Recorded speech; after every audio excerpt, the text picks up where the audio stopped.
Hello and happy Thursday. My name is Michael Listservs here with the Trial Guides Tip of the Day. It is February 15th, 2024. Our tip today comes from the classic Rules of the Road, a plaintiff lawyer's guide to proving liability, written by Rick Friedman and Patrick Malone. They write, formulate your rules into active voice statements rather than passive voice, because in the passive, the identity of the actor who needs to take the action is obscured. For example, medical records should not be lost is more ambiguous than a doctor should not lose their patient's medical records. The latter makes the better rule. Yeah, lots of wisdom here that applies not just to the rules, if you follow what Rick and Patrick talk about in their book called Standards of Care, but same idea that we're putting that out there. You know, what is the guidance? How does someone act reasonably careful in this area? And when you're describing that, you want to be active. So this is something I believe strongly in.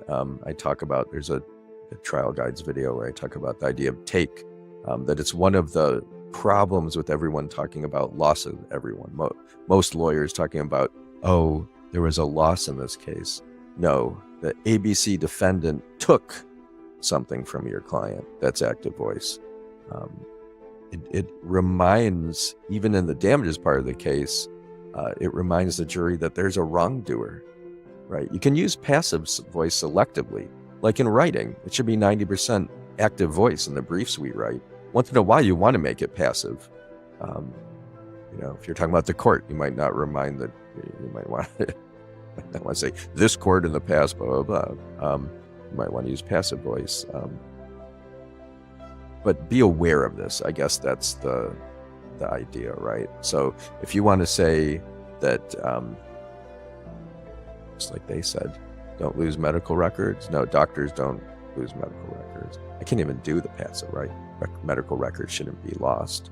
Or you should keep a safe following distance when driving a truck.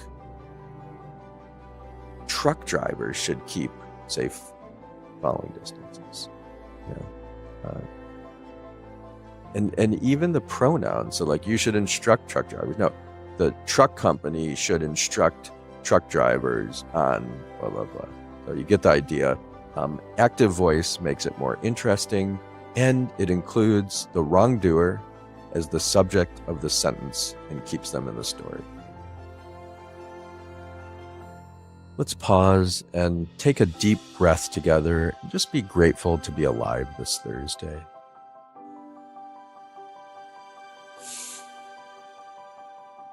May the work that we do today help to reduce suffering in our lives and our clients' lives, and reduce suffering in the world. May the work that we do exemplify law at its finest, honorable and bringing good into the world. May we fiercely and compassionately champion our clients' causes. I'm going to ring a bell 3 times now. This can take you into a meditation practice, a prayer practice, or just let the sounds wash over you and pierce through you and remind you it's Thursday. Wake up, go out, do good things, and have fun while you're doing it.